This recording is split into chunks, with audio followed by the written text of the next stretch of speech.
V4 ನ್ಯೂಸ್ಗೆ ಸ್ವಾಗತ ಹೇಳ್ತಾ ಇದ್ದೇನೆ. ಕತೆ ಕಾರಣ. ರಾಜಸ್ಥಾನದ ಮುಖ್ಯಮಂತ್ರಿಯಾಗಿರುವಂಥ ಭಜನ್ ಲಾಲ್ ಶರ್ಮಾ ಅವರು ಜೈಪುರದಲ್ಲಿ ಮಾತನಾಡುತ್ತಾ ನನ್ನ ನೆಚ್ಚಿನ ನಟ ಪ್ರಧಾನಿ ಮೋದಿಯವರು ಅಂತ ಹೇಳಿದ್ದಾರೆ. ಇದನ್ನು ರಾಜಸ್ಥಾನದ ಕಾಂಗ್ರೆಸ್ ಸ್ವಾಗತಿಸಿ ಗೇಲಿಯಾಗಿಯೂ ಹೇಳಿದೆ. ಸಂಘ ಪರಿವಾರದವರು ದೊಡ್ಡ ನಟರು, ಅವರ ರಾಷ್ಟ್ರೀಯತೆಯು ದೊಡ್ಡ ನಟನೆ ಎನ್ನುವುದನ್ನು ಪಕ್ಕಾ RSS ಮೂಲದಿಂದ ಬಂದಿರುವಂಥ ರಾಜಸ್ಥಾನದ ಮುಖ್ಯಮಂತ್ರಿ ಭಜನ್ ಲಾಲ್ ಶರ್ಮಾ ಅವರು ಒಪ್ಪಿಕೊಂಡಿರುವುದು ಬಹಳ ಸಂತೋಷದ ವಿಷಯ ಎಂದು ರಾಜಸ್ಥಾನದ ಕಾಂಗ್ರೆಸ್ ಪಕ್ಷವು ಭಜನ್ ಲಾಲ್ ಶರ್ಮಾ ಅವರ ಹೇಳಿಕೆಯನ್ನು ಸ್ವಾಗತಿಸಿದೆ. ಪ್ರಧಾನಿ ಮೋದಿಯವರು ಮುಖ್ಯಮಂತ್ರಿಯೊಬ್ಬರ ನೆಚ್ಚಿನ ನಟ ಮಾತ್ರವಲ್ಲ, ಹಲವರ ನೆಚ್ಚಿನ ನಟ ಕೂಡ ಆಗಿದ್ದಾರೆ. ಹಾಗೆ ಹೇಳಬೇಕಾದ್ರೆ ಈಗ ಪ್ರಧಾನಿಯವರು ವಿದೇಶ ಪ್ರವಾಸದಲ್ಲಿ ಇದ್ದಾರೆ, ಮಾರಿಷಸ್ನಲ್ಲಿದ್ದಾರೆ. ಮಾರಿಷಸ್ನಲ್ಲಿ ಬ್ರಿಟಿಷರು ತಮ್ಮ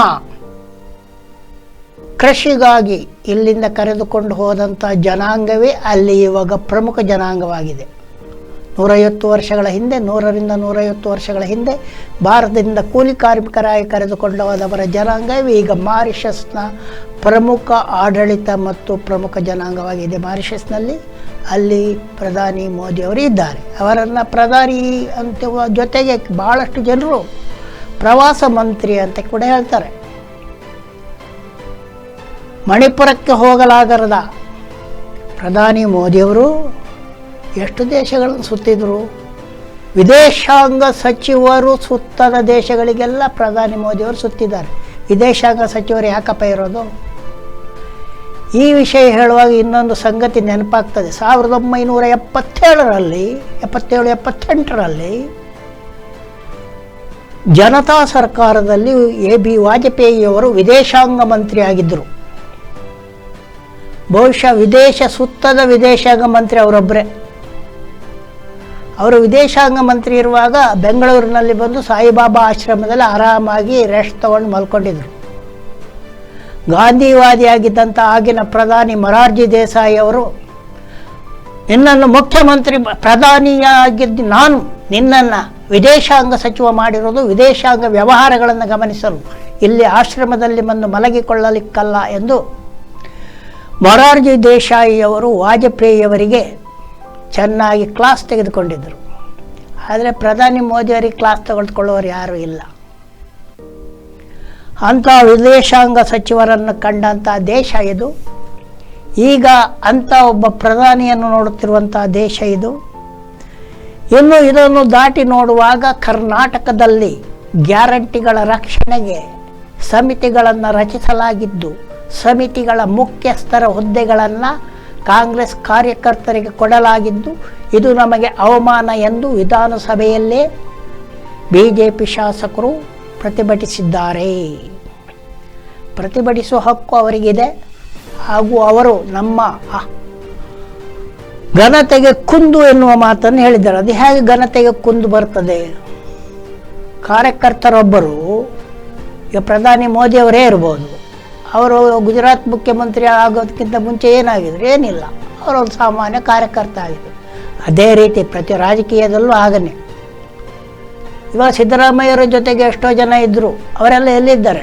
ಎಲ್ಲೂ ಇಲ್ಲ. ಅವರು ಹಾಗೇನು ಕೂಡಲೇ ಅವರು ಸಿದ್ದರಾಮಯ್ಯರ ಜೊತೆಗೆ ಇರಲಿಲ್ಲ ಅಂತ ಅರ್ಥ ಅಲ್ಲ, ಅವರಿಗೆ ಅಧಿಕಾರದ ಹುದ್ದೆ ಇಲ್ದಿರ್ಬೋದು. ಅದೇ ರೀತಿ ಗ್ಯಾರಂಟಿ ಸಮಿತಿಗೆ ಕಾರ್ಯಕರ್ತರನ್ನು ನೇಮಿಸಿ ಅವನು ಅಧ್ಯಕ್ಷ ಆದಮೇಲೆ ಅದಕ್ಕೆ ಅಧ್ಯಕ್ಷ ಆಗಿಯೇ ಇರ್ತಾನೆ. ಅದು ಹುದ್ದೆಯ ಬಲ.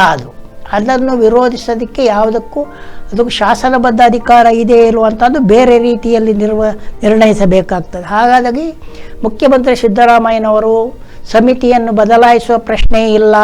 ಶಾಸಕರ ಘನತೆಗೆ ಯಾವುದೇ ರೀತಿ ಕುಂದು ಬಾರದಂತೆ ಸಮಿತಿಯ ಕಾರ್ಯಕಲಾಪ ನಡೆಯಬೇಕೆಂದು ಎಲ್ಲ ಜಿಲ್ಲಾಧಿಕಾರಿಗಳಿಗೆ ಸೂಚನೆ ನೀಡಿರುವುದಾಗಿ ಆ ರೀತಿ ಹೇಳಿದ್ದಾರೆ.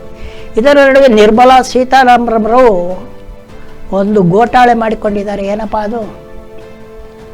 ಗಡ್ಡದ ಮುದುಕನೊಬ್ಬನನ್ನು ತಮಿಳುನಾಡಿನ DMK ಅವರು ಪೂಜೆ ಮಾಡ್ತಾರೆ. ಆ ಗಡ್ಡದ ಮುದುಕ ತಮಿಳು ಭಾಷೆಯನ್ನು ಕಾಟು ಮಿರಾಂಡಿ ಭಾಷೆ, ಮೃಗೀಯ ಭಾಷೆ, ಕಾಡು ಜನರ ಭಾಷೆ ಅಂತ ಹೇಳಿದರು ಅಂತ ಹೇಳಿದ್ದಾರೆ. ಇದನ್ನು ನೋಡಿ ನಿರ್ಮಲಾ ಸೀತಾರನ್ನು ವಾಚಾಮ ಗೋಚರವಾಗಿ ಟೀಕಿಸಿರುವಂಥ DMK ಅವರು ನೀವು ಹೇಳಿರೋದು ಪೆರಿಯಾರ್ ರಾಮಸ್ವಾಮಿ ಅನ್ನೋರು. ಪೆರಿಯಾರ್ ರಾಮಸ್ವಾಮಿ ಅವರು BJP ಒಬ್ಬರನ್ನ ಬಿಟ್ಟರೆ ಇಡೀ ತಮಿಳುನಾಡು ಎಲ್ಲ ಪಕ್ಷಗಳು ಪೆರಿಯಾರ್ ರಾಮಸ್ವಾಮಿಯವರ ಫೋಟೋ ಹಾಕ್ಕೊಂಡಿರ್ತವೆ. ಅದು DMK ಮಾತ್ರ ಅಲ್ಲ, ADMKನ ಹಾಕಂತಲೇ ಬೇರೆ ಪಕ್ಷಗಳು ಹಾಕ್ಕೊಳ್ತವೆ. ಯಾಕಂದರೆ ಅವರಿಗೆ ಹೆಸರೇ ತಂದೈ ಪೆರಿಯಾರ್. ಆ ಸ್ಥಾನವನ್ನು ಹಿಡಿದಿರುವುದರಿಂದ ಅವರು ಟೀಕಿಸಿದ್ದಾರೆ ಅಂತ ಹೇಳಬೇಕಾದ್ರೆ ನಿರ್ಮಲಾ ಸೀತಾರಾಮನ್ ಅವರ ಜನರನ್ನು ತುಂಬ ಟೀಕಿಸಿದ್ದಾರೆ. BJPಯ ಹಿಂದುತ್ವವನ್ನು ವಾಚಾಮಗೋಚರವಾಗಿ ಟೀಕಿಸಿದ್ದಾರೆ. ಅದು ಪೆರಿಯಾರ್ ಅನ್ನುವ ವ್ಯಕ್ತಿತ್ವವೇ ಆ ರೀತಿ. ಅದು ಧರ್ಮ ಮತ್ತು ಧರ್ಮದ ಶೋಷಣೆಯನ್ನು, ಸಾಮಾಜಿಕ ಮೇಲು ಕೀಳನ್ನು ಟೀಕಿಸುವುದರಲ್ಲಿ ಪೆರಿಯಾರ್ ಅವರಿಗೆ ಸರಿಸಾಟಿ ಆದವರು ಭಾರತದಲ್ಲಿ ಬೇರೆ ಯಾರು ಹುಟ್ಟಿಲ್ಲ, ಮುಂದೆ ಹುಟ್ಟುವುದಿಲ್ಲ ಅಂತ ಹೇಳ್ಬೋದು. ಹಾಗಾಗಿ ಪೆರಿಯಾರ್ ವ್ಯಕ್ತಿತ್ವವನ್ನು ಟೀಕಿಸಲುವಾಗಿ ನಿರ್ಮಲಾ ಸೀತಾರಾಮನ್ರವರು ತನ್ನ ಸಣ್ಣತನವನ್ನು ತೋರಿಸಿದ್ದಾರೆ ಅಂತ ಮಾತ್ರ ಹೇಳ್ಬೋದು. ಇನ್ನು ಮೊನ್ನೆ RSSನವರು ಒಂದು ಮಾತು ಹೇಳಿದರು, ಇಂಡಿಯಾ ಹಿಂದೂಸ್ತಾನ ಎಲ್ಲ ಹೇಳಬಾರ್ದು, ಭಾರತ ಅಂತ ಮಾತ್ರ ಹೇಳಬೇಕು ಅಂತ. ಅದಕ್ಕೆ ಉತ್ತರಿಸಿರುವಂಥ ಜಮ್ಮು ಕಾಶ್ಮೀರದ ಮುಖ್ಯಮಂತ್ರಿ ಒಮರ್ ಅಬ್ದುಲ್ಲಾ ಅವರು ಇದಕ್ಕೆ ಇಂಡಿಯಾ ಅಂತ ಹೆಸರಿದೆ, ಹಿಂದೂಸ್ತಾನ ಅಂತ ಹೆಸರಿದೆ, ಭಾರತ ಅಂತ ಹೆಸರಿದೆ. ಅವರವರ ಭಾವನೆಗೆ ಒಗ್ಗಿದ್ದ ಹೆಸರಿನಲ್ಲಿ ಇಂಡಿಯಾವನ್ನು ಕರೀತಾರೆ. ಭಾರತವನ್ನೇ ಕರಿಬೇಕು ಅಂತೇಳಿ ಆರ್ಡರ್ ಮಾಡಲಿಕ್ಕೆ ನೀವು ಯಾರು ಎನ್ನುವ ಪ್ರಶ್ನೆಯನ್ನು ಒಮರ್ ಅಬ್ದುಲ್ಲಾ ಅವರು ಕೇಳಿದ್ದಾರೆ. ಈ ಭಾರತ, ಇಂಡಿಯಾ, ಹಿಂದೂಸ್ತಾನ ಈ ಮೂರೂ ಕೂಡ ಸ್ವಾತಂತ್ರ್ಯ ಹೋರಾಟದಲ್ಲಿ ಬಹಳ ಪ್ರಮುಖವಾಗಿ ಕೇಳಿಬಂದ ಶಬ್ದಗಳು. ಹಿಂದೂಸ್ತಾನ್ ಜಿಂದಾಬಾದ್ ಎನ್ನುವುದೇ ಸ್ವಾತಂತ್ರ್ಯ ಹೋರಾಟದ ಅತಿ ಮುಖ್ಯವಾದ ಘೋಷಣೆಯಾಗಿತ್ತು. ಭಾರತ ಮಾತೆಗೆ ಜಯ ಎನ್ನುವಂಥ ಘೋಷಣೆ ಕೂಡ ಸ್ವಾತಂತ್ರ್ಯ ಹೋರಾಟದ ಪ್ರಮುಖ ಘೋಷಣೆಯಾಗಿತ್ತು. ಇಂಡಿಯಾ ಎನ್ನುವ ಶಬ್ದವನ್ನು ಆಗ ಬ್ರಿಟಿಷರು ಹೆಚ್ಚಾಗಿ ಬಳಸ್ತಾ ಇದ್ರು, ಅಥವಾ ಬ್ರಿಟಿಷರ ಜೊತೆಗೆ ಇದ್ದವರು ಬಳಸ್ತಾ ಇದ್ರು. ಆ ನಂತರದ ದಿನಗಳಲ್ಲಿ ಸಂವಿಧಾನ ಒಪ್ಪಿಕೊಂಡ ಸಂವಿಧಾನದಲ್ಲಿ ಇಂಡಿಯಾಯೇ ಪ್ರಮುಖ ಶಬ್ದ. ಇಂಡಿಯಾದ ಭಾರತ್ ಅನ್ನೋದು ಅನಂತರ ಬರೋದು. ಹಾಗಾಗಿ ಈ ಭಾರತಕ್ಕೆ ಜಯ ಅನ್ನುವಂಥ ಶಬ್ದ ಇರುವಂಥ ಹಿಂದೂಸ್ತಾನಕ್ಕೆ ಜಯವಾಗಲಿ, ಹಿಂದೂಸ್ತಾನಗಳ ಒಗ್ಗಟ್ಟು, ಇವೆಲ್ಲ ಸ್ವಾತಂತ್ರ್ಯ ಹೋರಾಟದಲ್ಲಿದ್ದದ್ದು. ಈಗ BJPಯವರ ಕಾಲದಲ್ಲಿ ಏನಾಗಿದೆ, ಭಾರತ್ ಮಾತಾಕ್ಕೆ ಜೈ ಅಂತ ಈಗಲೂ ಅವರು ಹೇಳ್ತಾರೆ. ಆದರೆ ಆಮೇಲೆ ಏನು ಹೇಳ್ತಾರೆ, ಹಿಂದೂಗಳೆಲ್ಲ ಒಂದು ಅಂತ ಹೇಳ್ತಾರೆ ಹೊರತು ಭಾರತೀಯರೆಲ್ಲರೂ ಒಂದು ಅಂತ ಹೇಳೋದಿಲ್ಲ. ಏನು ಹೇಳಬೇಕಿತ್ತು ಅವರು? ಅವರಿಗೆ ಅಷ್ಟು ಭಾರತದ ಹೆಸರಿನ ಬಗ್ಗೆ ಪ್ರೀತಿ ಇದ್ದರೆ ಭಾರತೀಯರೆಲ್ಲರೂ ಒಂದು ಅಂತ ಹೇಳಬೇಕು, ಹಿಂದೂಗಳು ಒಂದು ಅಂತ ಹೇಳೋದಲ್ಲ. ಇಂಥ ಆತ್ಮವಂಚಕ ಜನರ ನಡುವೆ ಭಾರತ ಇಂದು ತೊಳಲಾಡುತ್ತಾ ಇದೆ ಅಂತ ಹೇಳ್ಬೋದು. ಇನ್ನು ಭಾರತಕ್ಕೆ ಅಂತರ್ಜಾಲದ ಕಾಟ ಈಗ ಬಹಳ ಜಾಸ್ತಿ. ಇಂಟರ್ನೆಟ್ ಸಿಗುವುದು ಕಷ್ಟ, ಹೊರ ಲಿಂಕ್ ಸಿಕ್ಕಿದ್ರು ಒಳ ಲಿಂಕ್ ಸಿಗುವುದು ಕಷ್ಟ. ಇಂಥ ಸ್ಥಿತಿಯಲ್ಲಿ ಸ್ಟಾರ್ ಲಿಂಕ್ ಕೂಡ ಭಾರತಕ್ಕೆ ಬರ್ತದಂತೆ. ಸ್ಟಾರ್ ಲಿಂಕ್ ತರಲಿರುವವರು ಏರ್ಟೆಲ್ ಮತ್ತು ಜಿಯೋದವರು ಅದಕ್ಕೆ ಒಂದು ಒಪ್ಪಂದವನ್ನು ತಂದಿದ್ದಾರೆ. ಭಾರತದ ಸುತ್ತಮುತ್ತ ಸ್ಟಾರ್ ಲಿಂಕ್ ಸದ್ಯ ಇರೋದು ಭೂತಾನ್ನಲ್ಲಿ ಮಾತ್ರ. ಭೂತಾನ್ನಲ್ಲಿ ಸ್ಟಾರ್ ಲಿಂಕ್ನವರು 2 ರೀತಿಯ ವೇಗದ ಇಂಟರ್ನೆಟ್ ಕನೆಕ್ಷನ್ಗಳನ್ನು ಕೊಟ್ಟಿದ್ದಾರೆ. ಒಂದು 23ರಿಂದ 100 Mbps ವೇಗದ, ಇನ್ನೊಂದು 25ರಿಂದ 110 Mbps ವೇಗದ ಇಂಟರ್ನೆಟ್ಗಳನ್ನು ಕೊಟ್ಟಿದ್ದಾರೆ. ಇದಕ್ಕೆ ಬೇರೆ ಬೇರೆ ಶುಲ್ಕಗಳನ್ನು 2400 ಮತ್ತು 3000 ಶುಲ್ಕಗಳನ್ನು ಅವರು ಮಾಡ್ತಾ ಇದ್ದಾರೆ ಅಂತ ತಿಳಿದು ಬಂದಿದೆ. ಅದೇ ಅಮೆರಿಕದಲ್ಲಿ ಇದಕ್ಕೆ ಶುಲ್ಕ 10,000 ರೂಪಾಯಿ ಇದ್ದರೆ, ಆಫ್ರಿಕಾದ ಒಂದೆರಡು ಕಡೆ ಇದಕ್ಕೆ 800 ರೂಪಾಯಿ ಮಾತ್ರ ಶುಲ್ಕ ಇದೆ ಅಂತ ಕೇಳಿ, ಭಾರತದಲ್ಲಿ ಎಷ್ಟಾಗಬಹುದು ಎನ್ನುವಂಥ ಒಂದು ಯಕ್ಷ ಪ್ರಶ್ನೆ ನಮ್ಮ ಮುಂದೆ ಇದೆ. ಭಾರತದಲ್ಲಿ ಕೂಡ ಇದಕ್ಕೆ 2,000 ಇಲ್ಲವೇ 3,000 ಶುಲ್ಕ ಆಗಬಹುದು ಅಂತ ಹೇಳಿದರೆ ಎಷ್ಟಕ್ಕೆ, ಎಷ್ಟು ದಿನಕ್ಕಂತ ಅದರಲ್ಲಿ ಸ್ಪಷ್ಟವಾಗಿ ಹೇಳಲಾಗಿಲ್ಲ. ಇನ್ನು ಇದು ಇಂಟರ್ನೆಟ್ ಸೇವೆಗೆ ಶುಲ್ಕ. ಒಂದು ವೇಳೆ ಅದರ ಸಾಧನಗಳ ಸಹಿತ ನೀವು ಸ್ಟಾರ್ ಲಿಂಕ್ ಸಂಪರ್ಕವನ್ನು ಪಡೆಯುವುದಾದರೆ 25,000ದಿಂದ 30,000ದವರೆಗೆ ವೆಚ್ಚ ಮಾಡಬೇಕಾಗಬಹುದು ಎನ್ನುವಂಥ ಸುದ್ದಿ ಬಂದಿದೆ. ಸ್ಟಾರ್ ಲಿಂಕ್ ಬಂದಾಗ, ಅದು ನಮಗೆ ಸರಿಯಾಗಿ ಇಂಟರ್ನೆಟ್ ಸೇವೆ ಕೊಟ್ಟಾಗ ಇದೆಲ್ಲ ಸರಿಯಾಗಿ ಚರ್ಚೆಯಾಗುತ್ತದೆ ಅಂತ ಹೇಳಬಹುದು.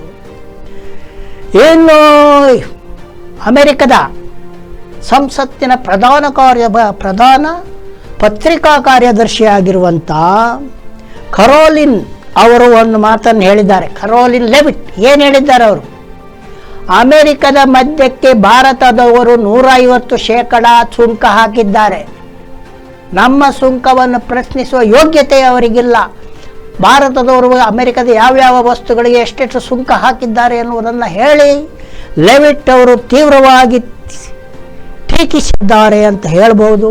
ಇನ್ನು ವಾಯು ಮಾಲಿನ್ಯ, ಭಾರತವನ್ನು ಅತಿಯಾಗಿ ಕಾಡುತ್ತಿರುವ ವಾಯು ಮಾಲಿನ್ಯದಲ್ಲಿ ನಿನ್ನೆ ಬಂದಿರುವಂಥ ಪಟ್ಟಿಯಲ್ಲಿ ಜಗತ್ತಿನ 20 ವಾಯು ಮಾಲಿನ್ಯದ ನಗರಗಳಲ್ಲಿ ಭಾರತದ 13 ನಗರಗಳು ಇರುವುದು ವಿಷಾದನೀಯವಾದ ಸಂಗತಿ ಎಂದು ಹೇಳುತ್ತಾ ಕತೆ ಕಾರಣಕ್ಕೆ ಒಂದು ವಿರಾಮವನ್ನು ಹಾಕುತ್ತಾ ನೋಡ್ತಾ ಇರುವಿ 4 ನ್ಯೂಸ್ ಚಾನಲ್ ಹಾಗೂ ನಮ್ಮ ಯೂಟ್ಯೂಬ್ ಚಾನಲ್ಗೆ ತಾವೆಲ್ಲ ಸದಸ್ಯರಾಗಿ ಎಂದು ಹೇಳುತ್ತಾ ಮಾಡ್ತಾ ಇದ್ದೀರಿ. ನಮಗೆಲ್ಲ ಒಂದು, ನಿಮಗೆಲ್ಲ ಒಂದು. ನಮಸ್ಕಾರ.